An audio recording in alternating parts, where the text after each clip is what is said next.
નમસ્કાર વિદ્યાર્થી મિત્રો, સરસ્વતી ગ્રુપ સંચાલિત ઈ લર્નિંગ સિસ્ટમમાં આપ સૌ વિદ્યાર્થીઓનું હાર્દિક સ્વાગત છે। તો આપણે સ્ટાર્ટ કરીએ।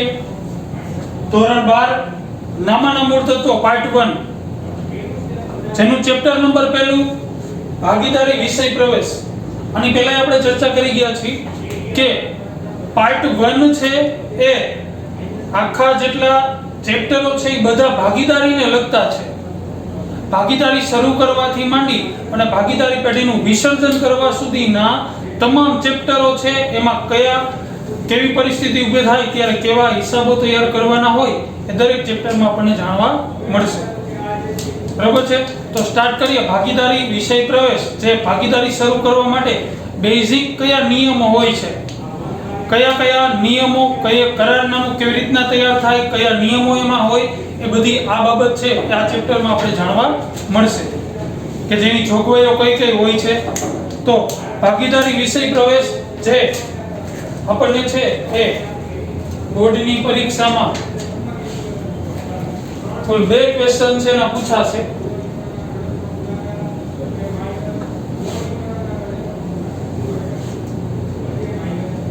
આ પ્રમાણે છે, તમારે પણ નવા પેજે હેડિંગ આપવાનું રહેશે। ચેપ્ટર નંબર 1 ભાગીદારી વિષય પ્રવેશ, અને આ પ્રમાણે છે કોષ્ટક તૈયાર કરવાનું।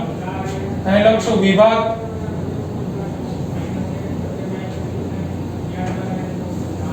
પ્રશ્ન અને માર્ક। બરાબર?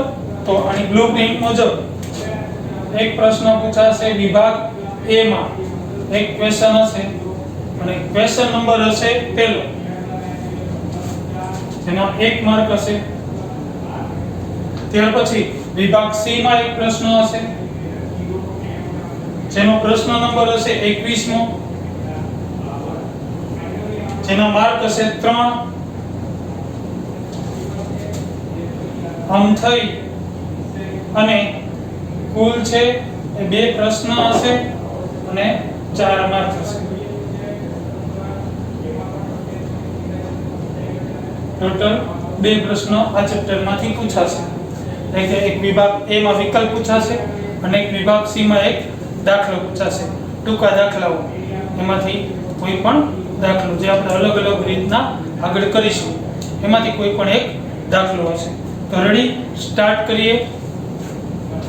પહેલો પ્રશ્ન છે, આપણું ચેપ્ટરનું નામ છે ભાગીદારી વિષય પ્રવેશ। હવે પહેલા તો આપણે ભાગીદારી એટલે શું એ ખબર હોવી જોઈએ। તો આપણો પહેલો જ ક્વેશ્ચન થશે, ક્વેશ્ચન નંબર 1, ભાગીદારી એટલે શું?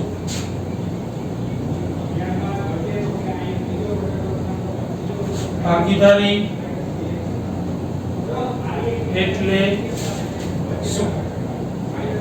રેડી? તમારે છે નવા પેજ આ પ્રમાણે હેડિંગ આપવાનું રહેશે, નીચે આ પ્રમાણે કોષ્ટક તૈયાર કરવાનો, પછી 2-3 લીટી છોડી અને પહેલો પ્રશ્ન લખવાનો રહેશે, એનો આન્સર એ છે લખવાનો રહેશે। હવે આપણે ભાગીદારી એટલે શું? ભાગીદારી એટલે શું? તો કે ભારતીય ભાગીદારી કાયદો 1932 ની કલમ નંબર છે 4 મુજબ એની વ્યાખ્યા આપી છે। બરાબર? ભારતીય ભાગીદારી કાયદો 1932 એની કલમ નંબર 4 મુજબ ભાગીદારીની વ્યાખ્યા આપી કે ભાગીદારી એ એવી વ્યક્તિઓ વચ્ચેનો સંબંધ છે કે જેઓ બધા દ્વારા અથવા બધામાંથી કોઈ એક વ્યક્તિ દ્વારા। જો ભાગીદારી એટલે શું? તો કે એવા વ્યક્તિઓ વચ્ચેનો સંબંધ કે જેઓ બધા દ્વારા, એટલે કે જેટલા ભાગીદારો હોય બધા અથવા બધામાંથી કોઈ એક વ્યક્તિ દ્વારા ચલાવાતા ધંધાનો નફો કે નુકસાન વેચવા સંમત થયા હોય એ બધા જ વ્યક્તિને શું કહેવાય? ભાગીદાર, અથવા એની વચ્ચેનો સંબંધ એટલે ભાગીદારી। જેઓ બધા દ્વારા અથવા બધામાંથી કોઈ એક વ્યક્તિ દ્વારા જે ધંધો ચલાવે છે એ ધંધાનો નફો કે નુકસાન વેચવા જેટલા વ્યક્તિઓ સંમત થયા છે એ વચ્ચેનો સંબંધ એટલે ભાગીદારી। આ પહેલી વ્યાખ્યા। બીજી વ્યાખ્યા તો કે કરાર કરવાને લાયક, કરાર કરવાને લાયક 2 કે તેથી વધારે વ્યક્તિઓ નફો કમાવાના હેતુથી કાયદેસરનો ધંધો કરે તો એને કહેવાય ભાગીદારી। કરાર કરવાને લાયક, જો કરાર કરવાને લાયક કોણ હોય? તો કે 18 વર્ષ કે તેથી ઉપરના વ્યક્તિઓ કરાર કરવાને લાયક હોય।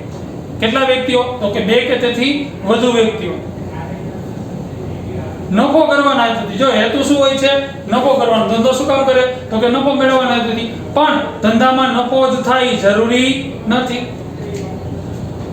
નફો કરવાના હેતુથી કેવો ધંધો કરે? તો કે કાયદેસરનો ધંધો કરે. કાયદેસરનો ધંધો કરે તો તેને કહેવાય ભાગીદારી. એટલે કે વ્યક્તિઓ વચ્ચેનો સંબંધ જેને આપણે ભાગીદારી તરીકે ઓળખવામાં આવે છે. રેડી? બે વ્યાખ્યા જો પરીક્ષામાં પૂછાય છે તો તમે બે માંથી કોઈ પણ એક વ્યાખ્યા લખી શકો છો. જો પ્રોપર એવું પૂછાય કે ભારતીય ભાગીદારી કાયદો 1932 ની કલમ 4 મુજબની વ્યાખ્યા લખો તો આપણે લખી શકાય કે બધા દ્વારા અથવા બધામાંથી કોઈ એક વ્યક્તિ દ્વારા ચલાવાતા ધંધાનો નફો કે નુકસાન વેચવા સંમત થાય તો એ વચ્ચેનો સંબંધ એટલે ભાગીદારી. ત્યાર પછી ક્વેશ્ચન નંબર બીજો જોઈ, ભાગીદારો એટલે શું? ક્વેશ્ચન નંબર 2, ભાગીદારો એટલે શું? હવે ભાગીદારી તો જોઈ ગયા. જો મોટા ભાગના વ્યક્તિઓ અહીંયા ભૂલ કરે, પૂછવાનું હોય ભાગીદારી, લખીને આવે ભાગીદારી, ભાગીદારની વ્યાખ્યા. અથવા પૂછવાનું હોય ભાગીદાર એટલે શું, લખીને આવે ભાગીદારીની વ્યાખ્યા. સમજો, ભાગીદારી એક કરારથી અસ્તિત્વમાં આવે છે એટલે વચ્ચેનો સંબંધ એને ભાગીદારી કહેવાય. પણ ભાગીદારો કોને કહેવાય? તો કે ભાગીદારીમાં જોડાયેલ દરેક વ્યક્તિને વ્યક્તિગત રીતે શું કહેવાય? ભાગીદાર.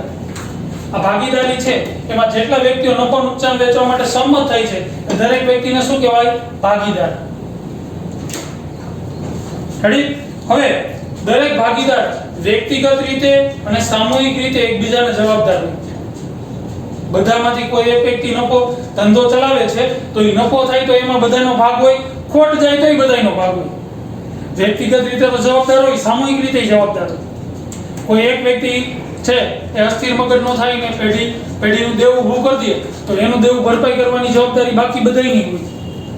એટલે એવું કહી શકાય કે દરેક ભાગીદાર વ્યક્તિગત રીતે અને સામૂહિક રીતે એકબીજાને જવાબદાર હોય છે. ત્રીજો પ્રશ્ન લખીએ. પ્રશ્ન નંબર 3, ભાગીદારી પેઢી એટલે શું?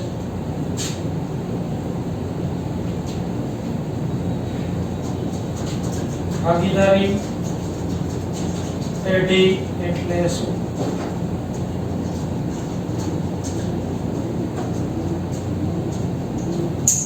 હવે ભાગીદારી પેઢી એટલે શું?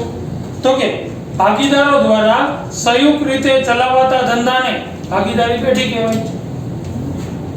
આની ઉપરથી આની વ્યાખ્યા આવી, આની ઉપરથી આની વ્યાખ્યા આવી. બધા દ્વારા અથવા બધામાંથી કોઈ એક વ્યક્તિ દ્વારા ચલાવાતા ધંધાનો નફો કે નુકસાન વેચવા માટે સંમત થાય તો એની વચ્ચેનો સંબંધ એટલે ભાગીદારી.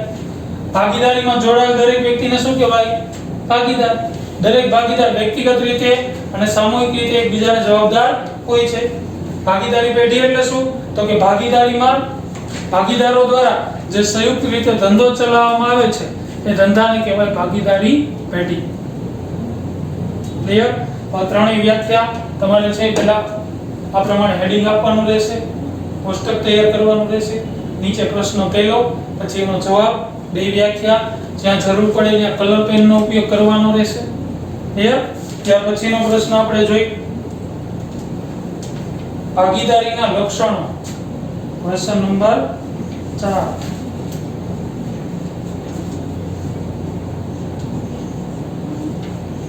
ભાગીદારીના લક્ષણો સમજાવો. જો પ્રશ્ન છે સમજાવો, જણાવો એવું નથી કીધું. જણાવો ખાલી કીધું હોય તો આપણે માત્ર મુદ્દાઓ લખીને મૂકી દેવાનો, પણ શું કીધું છે? સમજાવો. મુદ્દાઈ લખવાના, પછી એની ડિટેલ સમજાવવાની. રેડી? તો પહેલો જ એનો લક્ષણ છે, પહેલું જ લક્ષણ સમજીએ. લક્ષણ નંબર 1, કરાર દ્વારા.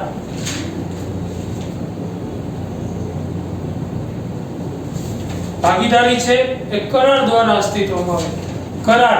કરાર એટલે બીજું કાંઈ નહીં, ભાગીદારી ચલાવવા માટેના નિયમો. દરેક ભાગીદારી પેઢી છે એ કરારનામું તૈયાર કરે એ ફરજિયાત નથી. જે ભાગીદારી પેઢી કરારનામું તૈયાર ન કરે તો એને તો કે ભારતીય ભાગીદારી કાયદો 1932 ના જે નિયમો છે એ નિયમોનું પાલન કરવું પડે.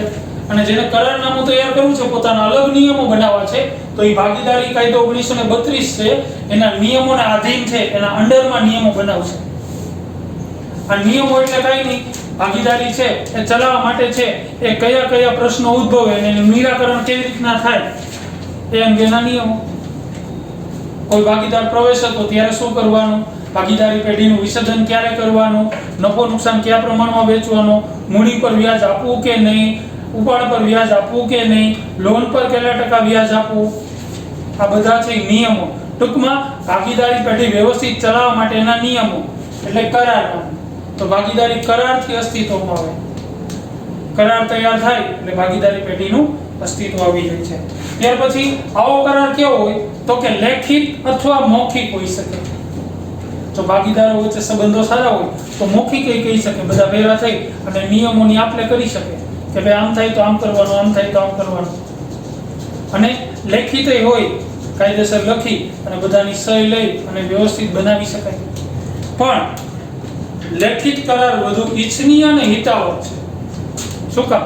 કારણ કે માણસ છે ગમે ત્યારે ફરી જાય, ક્યારેક પ્રશ્ન ઉદ્ભવે અને આપણે જ્યારે મૌખિક કર્યા હોય નિયમો તો એક માની એક નોય માને, નો માને એનું કઈ થાય નહીં. પણ લેખિત હોય તો એને દેખાડી શકાય કે જો આવું થાય તો આમ કરી શકાય. રેડી? ત્યાર પછી લક્ષણ નંબર 2 છે નફાનો હેતુ.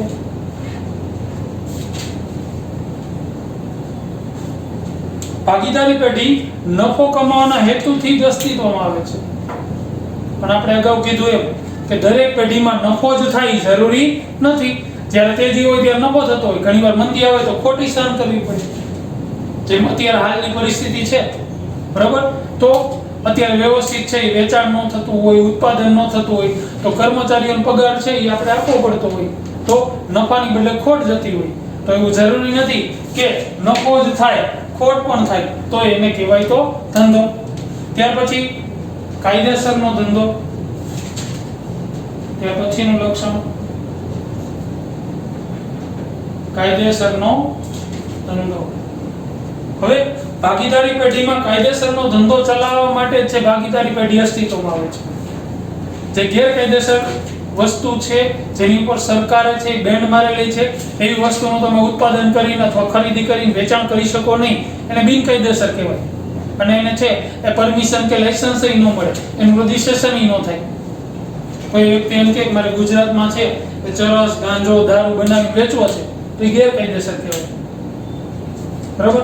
અહીંયા કેવી વસ્તુનું ઉત્પાદન વેચાણ કરવાની તમને પરમિશન મળે તો કે જે તમારી સ્થાનિક જે વિસ્તારમાં છે એની સ્થાનિક સરકારે મંજૂરી આપેલી હોય, જે તે તાલુકા કે જિલ્લા કક્ષાએ મંજૂરી મળેલી હોય, રાજ્ય કક્ષાએ મંજૂરી મળેલી હોય, દેશ કેન્દ્ર લેવલે મંજૂરી મળેલી હોય, એવી જ વસ્તુનું ઉત્પાદન કરી વેચાણ કરી શકો અથવા ખરીદી કરીને વેચાણ કરી શકો. એટલે કે કાયદેસરનો ધંધો તમે કરી શકો છો. આ મહત્વનું લક્ષણ છે. ત્યાર પછી ચોથું છે સભ્ય સંખ્યા.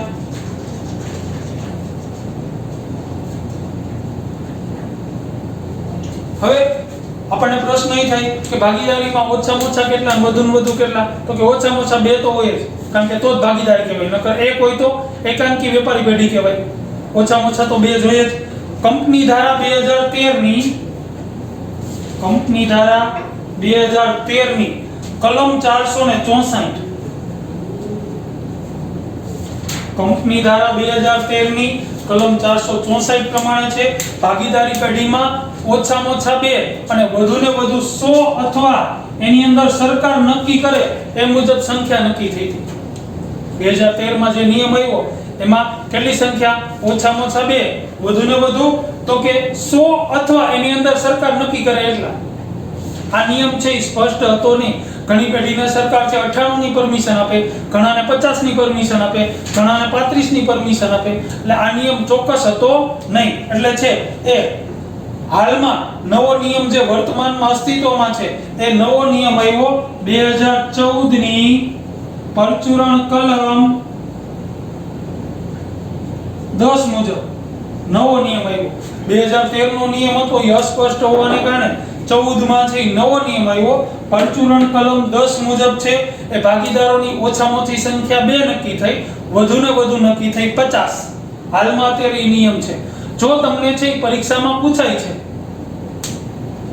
ભાગીદારોની ઓછામાં ઓછી અને વધુમાં વધુ સંખ્યા કેટલી, તો તમે બે માંથી કોઈ પણ લખી શકો, પણ એમાં સ્પષ્ટપણે ચોખવટ કરીને લખવાનું કે 2013 ની કલમ 464 મુજબ ઓછામાં ઓછા બે ને વધુ 100 અથવા એની અંદર સરકાર નક્કી કરે, અથવા નથી લખો તો આ લખી શકો વર્તમાન નિયમ 2014 ની પરચુરણ કલમ 10 મુજબ ઓછામાં ઓછા બે ને વધુ 50 સભ્ય સંખ્યા નક્કી થયેલ છે. ત્યાર પછીનું લક્ષણ એકબીજાનો પ્રતિનિધિ.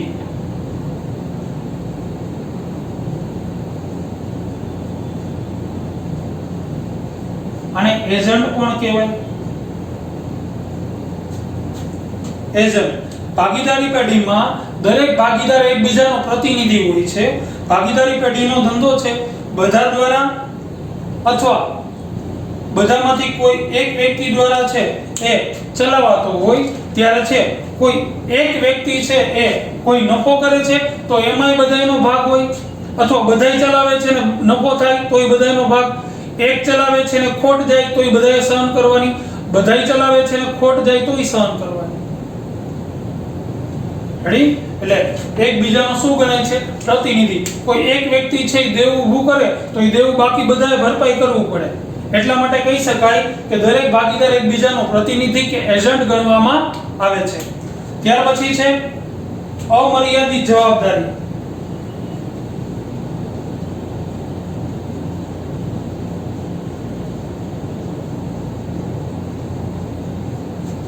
ભાગીદારી પેઢીમાં દરેક ભાગીદારની જવાબદારી કેવી હોય છે? તો કે અમર્યાદિત.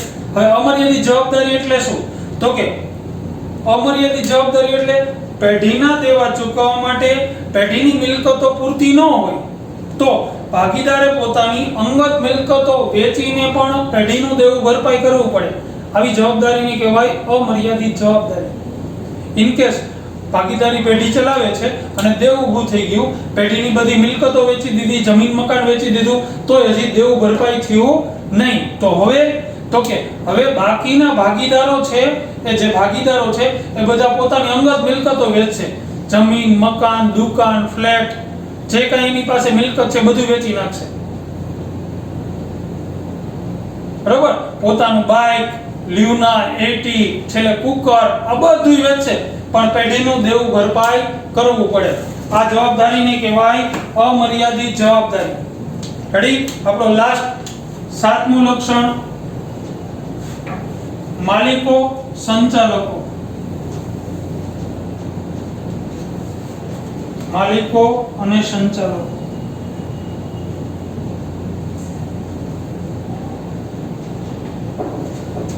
ભાગીદારી પેઢીમાં માલિકો જ સંચાલકો હોય છે. આથી માલિકી અને સંચાલનમાં એકરૂપતા, સમાનતા જોવા મળે છે. કારણ કે માલિકો જ સંચાલકો હોય. જે માલિક જે હેતુને ધ્યાનમાં રાખીને પેઢીની સ્થાપના કરી છે એ જ વ્યક્તિ સંચાલન કરશે. એટલે એનો જે મેઇન હેતુ છે એ જ દિશામાં આગળ વધશે. એટલે માલિકી અને સંચાલનમાં શું જોવા મળશે? એકરૂપતા, સમાનતા. એનો અગાઉથી જે નિયમ નક્કી કરેલો છે, જે હેતુ નક્કી કરેલો છે, એ જ દિશામાં આગળ જશે. જ્યારે કંપની સ્વરૂપમાં આવું ન હોય. એમાં માલિકો અલગ હોય, સંચાલકો અલગ હોય. માલિકોના વિચાર એના છે એ હેતુ અલગ હોય, સંચાલકો એના વિચારો હેતુ અલગ હોય. જ્યારે આમાં એવું જોવા મળે નહીં. તો રેડી? આટલા લક્ષણો છે. તમારે છે એ સૌપ્રથમ નવા પેજે હેડિંગ આપવાનું રહેશે, આ કોષ્ટક લખવાનું રહેશે બ્લુપ્રિન્ટનો. બરાબર? પછી પ્રશ્ન પહેલો, બીજો, ત્રીજો, ચોથો અને એના લક્ષણો છે વ્યવસ્થિત ડિટેલ સહિત લખવાના રહેશે. જ્યાં જ્યાં જરૂર પડે ત્યાં બધે જ કલર પેનનો ઉપયોગ કરવાનો રહેશે, જેથી કરીને ચોપડો સરસ બને. જે તમને સ્લાઇડમાં બધું આપી દીધું છે એમાંથી જોઈને તમારે લખી લેવાનું રહેશે. રેડી? તો આપણે નેક્સ્ટ લેક્ચરમાં છે આગળના પ્રશ્નો તરફ આગળ વધશું. ઓકે મિત્રો, થેન્ક યુ.